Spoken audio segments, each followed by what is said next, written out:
여러분, 가계부채 장난 아니게 늘어납니다. 이대로 가면 부채 폭발이 곧 온다는 이야기가 거짓말이 아니에요. 2021년도 가계부채 규모입니다. 1862조 1000억 원이에요. 통계 작성을 2003년에 처음 했는데 통계 작성 이후 최대치입니다. 가장 많이 올라갔다는 이야기예요. 그만큼 말입니다. 가계부채의 어떤 충격이 저는 점점 커진다고 생각합니다. 여러분 보세요. 2021년 3분기까지만 하더라도 1843조 원이었던 것이 2021년 4분기에는 1862조까지 늘어났잖아요. 62조 1000억까지. 분기마다 장난 아니게 올라갔습니다.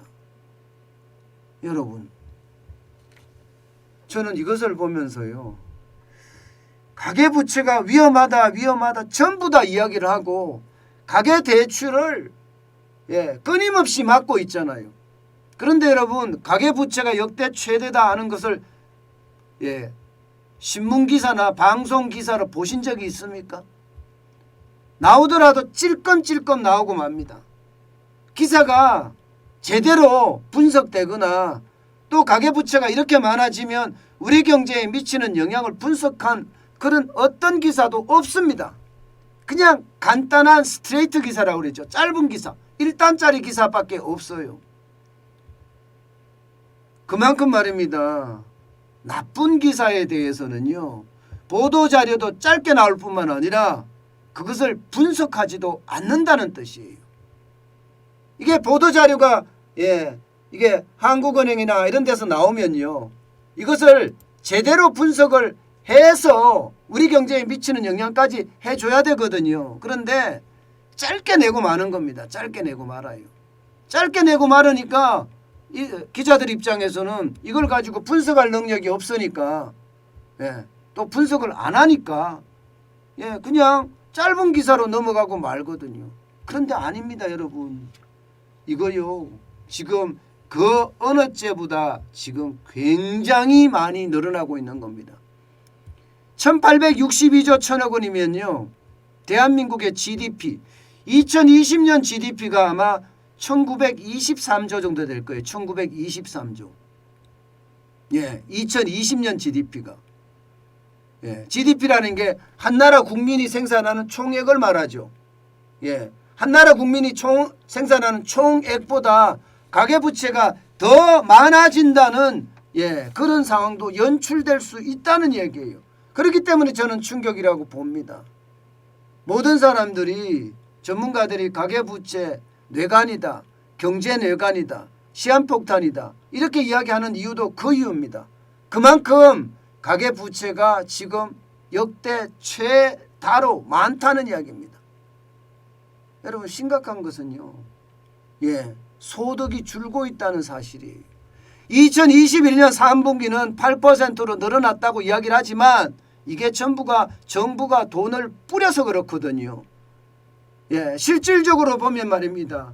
2020년 4분기 계속 떨어지고 있고요. 전체적으로는요, 가계부채가 쉽게 말하면 정부가 돈을 뿌리지 않으면 계속 줄어듭니다. 계속 줄어들어요.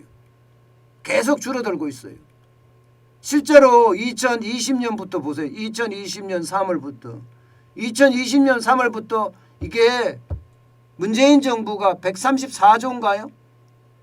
방역 추가 경정 예산이 엄청나게 뿌렸잖아요. 그렇게 뿌렸는데도 이게 가계부채가 늘어나지가 못해요.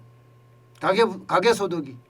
죄송합니다. 가계부채를. 가계소득이 늘어나지가 못해요. 그러면 여러분, 가계소득이 3분기에 어느 정도 늘어났다고 이야기하지만 지금까지 누적된 가계소득을 생각을 하면 이게 이자를 감당할 수 있을까요? 지금도 말입니다, 여러분. 지난 8월에 0.25%, 11월에 0.25%, 1월에 0.25% 금리를 인상해서 지금 금리가, 기준금리가 1.25%예요. 대출금리는, 담보대출금리가 거의 6%에 육박합니다. 신용대출 금리도 5% 중반에 육박하고요. 금리 자체가 굉장히 많이 올라가고 있거든요. 어디 그뿐입니까? 앞으로 금리가 덜 올라가느냐? 아니에요. 미국이 금리 인상을 계속하게 되면 우리도 어쩔 수 없이 금리를 인상해야 되는, 덩 떠밀려서 금리 인상해야 되는 최악의 상황을 맞습니다. 과연 그렇게 됐을 때 소득이 점점 줄어들고 있는 상황에서 가계부채 감당할 수 있을까요? 저는 가계부채가 지금 역대급이잖아요. 그렇기 때문에 가계부채에 대한 아주 특별한 대책이 저는 필요하다고 생각을 합니다. 특별한 대책이 뭐냐? 가계부채를 줄여주라는 게 아니에요. 가계부채를 줄여준다고 해서 이게 뭔가 좋아지거나 그렇지 못합니다. 저는 어떻게 하든 일자리를 만들어야 된다고 생각해요. 일자리. 그것도 좋은 일자리를 만들어서 소득을 늘려주는 겁니다. 정부가 돈을 뿌리는 것이 아니라 일자리가 많이 늘어나서 소득이 늘어나는 것. 소득이 많이 늘어나면 늘어날수록 여러분 결국 말입니다. 가계부채의 위험도는 더 줄일 수가 있습니다. 저는 그 어느 때보다 이게 일자리를 만드는 것 중심으로 모든 경제 정책이 이루어져야 된다고 생각해요. 지금 대통령 후보들의 대선 후보 토론을 보고 있으면 여러분 속 뒤집힙니다. 경제에 대한 대책, 우리 국민들이 지금 현재의 위기를 어떻게 극복하고 앞으로 다가올 위기는 어떻게 극복할 것이며 대한민국 미래는 어떻게 된다는 이야기는 단 한마디도 없어요. 전부 하는 게 마치 말입니다. 초등학교 반장 선거하는 것처럼 이게 니전투구라고 해요. 진흙밭 싸움이라고 하죠. 니전투구만 연속될 뿐입니다. 도대체 대통령 선거에서 나라의 미래나 국민들의 안위는 조금 더 생각하지 않는다. 이런 생각이 들 수밖에 없는 것은 왜일까요? 저는 대통령 후보들의 토론을 보면서요. 진짜 성질이 나서 꺼버렸습니다. 도대체 저들은 국민을 뭘로 아는가? 저는 그런 생각밖에 들지 않았어요. 최악의 대선이라고 저는 생각하는 것도 이게 틀리지 않다고 생각합니다. 반장 선거에나 나올 법한 그런 주제가 대통령 선거의 주제로 된다는 자체가 창피하고 또 부끄럽고 쥐구멍이라도 있으면요 딱 들어가기 쉽더라고요. 게다가 거짓말이 난무하고요. 현학적인 말이 나오는데 그 현학적인 말이 사실이 아닌 경우도 많고요. 쉽게 말하면 화려한 말잔치로 나를 포장했다 이런 생각밖에 들지 않는 그런 생각도 진짜 많이 들고요. 왜 진실은 어디 갔나요? 대한민국은 진실을 지금 찾아가야 되는 것 아닌가요? 저는 그런 생각이 들 정도예요. 가계부채 이거 진실이 나와야 됩니다. 그래야지 우리도 안심할 수가 있어요. 안심할 수가. 저는 모든 게 정치 논리로 간다는 것 그것은요 여러분 우리 가계에 엄청난 저는 충격이 올 거라고 생각합니다. 언제든 부채는 폭발한다고 보거든요. 그래서 대통령 선거에서 다른 건 몰라도 이게 다른 건 몰라도란 말 나온다는 게 참 창피해요. 그죠?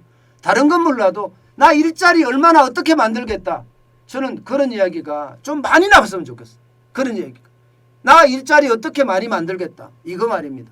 그게 우리한테는 절실한 거거든요. 그게 우리한테는 무엇보다 절실합니다.